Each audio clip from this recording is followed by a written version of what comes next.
wax ci ay article la ko teg nag aussi dégg nga mu liiral la règlement intérieur bu assemblée nationale.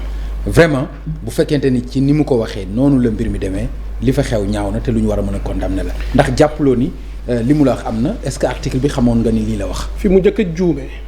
fi mu njëkk a juume mooy nga toog naan li xew ci biir assemblée xamu leen ko yéen ñi nekkoon ci biti te lu ngeen ci wax rek waxi naa feex la parce que nekku leen fa.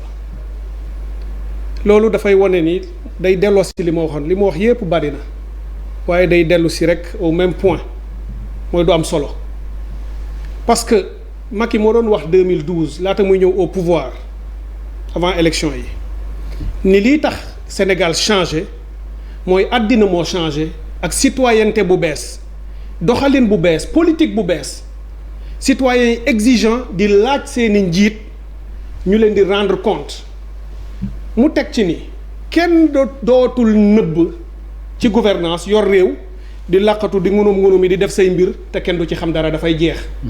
slogan bi mu utilisé woon mooy la magie du clic la magie du clic internet. fera face à la toute puissance du fric et du flic. ok Macky ko waxoon 2012. xaalis ak takk der. xaalis bu ñuy gere nit ñi. policiers yi dóore ba nit ñi di leen xupp nit ñi ragal day jeex. parce que lii tax mu jeex mooy àddina bi mooy dugg ci benn gouvernance ouverte bu transparente boo xam ne looy def foog ne nit ñi gisuñu ko balaa ngaa pare mu nekk ci internet bi looloo xew fa ñu toog ñaari yi xew na suñuy député yenn ci biir assemblée lu mu wax ci loi bi xam nañ ko gënu leen koo jàng am ci ay juriste am ci ay professeur d'université jàng règlement intérieur bi ba toog ci xam nañu mosuma laa dagg benn yoon bi mais je vous précise ça quand même. deuxième bi ñu nekk ci biti di ko suivre ñun di ko suivre par la magie du clic lu fa xew ñu gis ko mais réseaux sociaux yi ñoo gisandoo lépp bi muy wax nekku leen fa seen secrétaire général boobu nu mu tuddati sax Baye Cissé Niass et cetera lépp lu ñu fa def secrétaire général adjoint ak la mu ba mu naan laaj naa ko ay lépp lu mu fa def nit ñaa koy gis daanu nga rek déglu dëgg yàlla kay dafa mel ni amuloon concertation mais am na concertation gis nga article yooyu mu wax moo tax ma ni leen li woon ni na wax nga ko plusieurs fois il faut que ñoom ñu dégg ko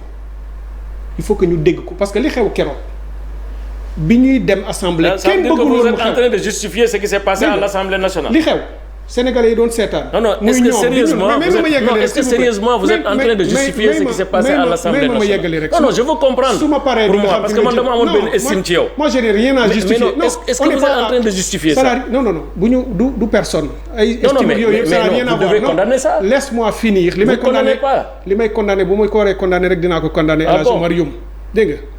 non c'est triste hein. bu ma waree condamné li ma war a condamné rek dinaa ko condamné. condamné pas ce qui s'est passé. li xew ci biir mu ngi wax ba cité article bu demee ba am flou am vide juridique mu am flou interprétation yu bokkul ku ne mën a interpréter lu bokkul. qu'est-ce qu'on doit interpréter ici loolu laa lay wax ni bu amee. c'est incompatibilité déglu rek 8 jours après la prise de fonction. xam nga qu'est-ce qu'on peut interpréter mais prise de fonction mooy lan ban. mais prise de fonction c'est l'installation. mais justement c'est-à-dire que l'article déglu ma rek l'article 110. oui ak l'article 118. oui qui parle de prise de fonction. oui mën nga ko lire juriste bi ni lii laa ci jàpp beneen juriste ni lii laa ci jàpp. un juriste de mauvaise foi ou qui n'a pas mérité son diplôme. mais non des professeurs d'université. Papa Ndiaye c'est quoi c'est le moment où la personne est en mesure d'assumer les charges de la fonction. mais laisse-moi finir s'il vous plaît. mais je vous précise. non mais ça aussi. nee naa la parle aux nee naa la mais bàyyi ko mu terminer article 110. soo ko bàyyi mu terminer aussi dafay compliqué. xam nga fii au Sénégal la ñu gis une interprétation de la constitution ci mandat wu président de la République moo gën a kowe ñëpp. vous faites de la divagation. on est à l'Assemblée nationale sur l'article 110. mais li ma mën mooy demander ko. dagguma ko benn par courtoisie par courtoisie aussi et par élégance. par politesse à ceux qui nous écoutent.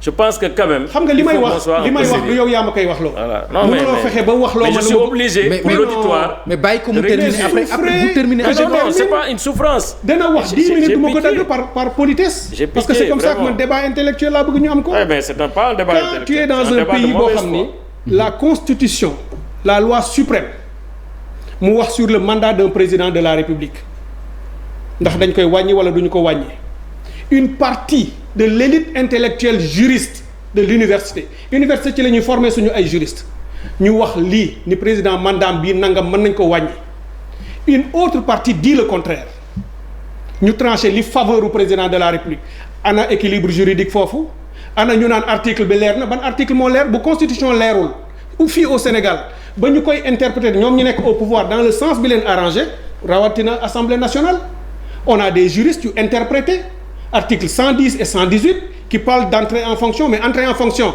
am na beneen article 51 bu wax affaire immunité et dans l'article 51 on dit effectivement lan nga wax ci 110 bi. moo wax ci affaire entrée en fonction sans être clair te des juristes wax nañu ni déglu ma des juristes wax nañu ni affaire bi mën nañu ko interpréter mais l'article 51 bu ñu la nee bu ñu proclamer résultat installé officiellement proclamation yi nekk ngeen député parce que vous jouissez déjà de l'immunité loolu déggin la Papa Ngagne bu ñu la falee ñu ne la bu ñu proclamer résultat yi officiellement à partir de ce moment là yow yoon dootu la topp am nga immunité parlementaire sañu ñoo jàpp ni député nga ku dul député doo am immunité parlementaire. yoon dootu la topp bu fekkee defoo njombe bu ñu mën a teg loxo. mais d'accord naa mais mooy protection bi ñu jox député am nga ko. waaw protection bi ñu jox député. article 50 oui évidemment protection bi ñu jox député. à partir du moment où installé nañ la am nga ko. léegi nit mënu si jàpp ne loolu entrée nga en fonction à partir du moment où installation beneen concept nga wax waxatoo xam nga waxoo entrée en fonction yaa ngi wax beneen concept mooy installation ça veut dire que dugal nga beneen troisième concept dafa flou ba nga xam ni avant dañu daan def nu mu leen arrangé parce qu'ils étaient seuls pour la première fois on a une assemblée nationale équilibrée. mais est-ce que ça justifie les violences bu am déglu rek bu am plusieurs candidats. supposons que li ngay wax nekk dëgg. à partir du moment où il y a plusieurs candidats te daawul am mais règlement yi mënatul dox comme ni mu daan doxee. il faut que nga changer mindset. il faut nga changer sa état d'esprit loolu laa wax que maa ngi doon xaar ci yéen cette hauteur d'esprit te sànq pourquoi je reviens à ça et c'est important l'unique responsable de ce qui s'est passé c'est le président Macky Sall.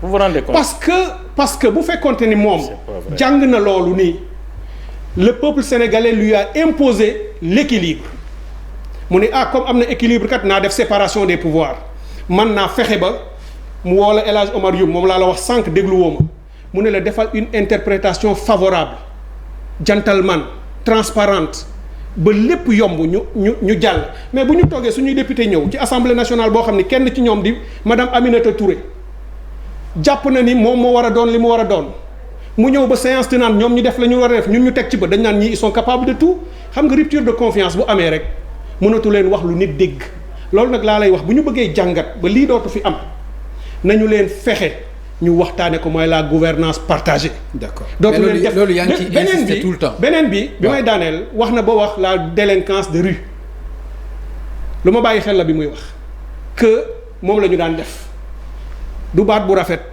du baat bu courtois. parce que délinquance comment qualifier ça. dégg nga parce que délinquance de rue. oui boo nee l'opposition boo nee l'opposition c'est la réalité. moo daan def ay manifestations dans la rue. di ko def ñu chargé ko bañ ko jox autorisation en violant la constitution et le droit parce que état de droit lañu opposition génn manifester police chargé ko mu am ay xeex nga di délinquance de rue la alors là c'est un problème pour un honorable député qui dit ça alors que 2012 avant qu'il ne soit au pouvoir ñoo daan ànd dans cette délinquance de rue là mais li ñu daan clamer moo doon on a le droit constitutionnel de manifester Macky Sall di ko wax ma koy wax da doon toog ma toog ñu jegeyoo et on défendait les mêmes choses maintenant s'ils viennent au pouvoir utiliser le pouvoir mooy cynisme bii ma wax toog ci foog ni ils peuvent faire la pluie et le beau temps loolu jeex na parce que les Sénégalais nous ont donné la capacité de dire équilibré alors bu ngeen ko deful vous perdez votre temps et ça arrivera et ce sera regrettable et ce sera dommage malheureusement El Hadj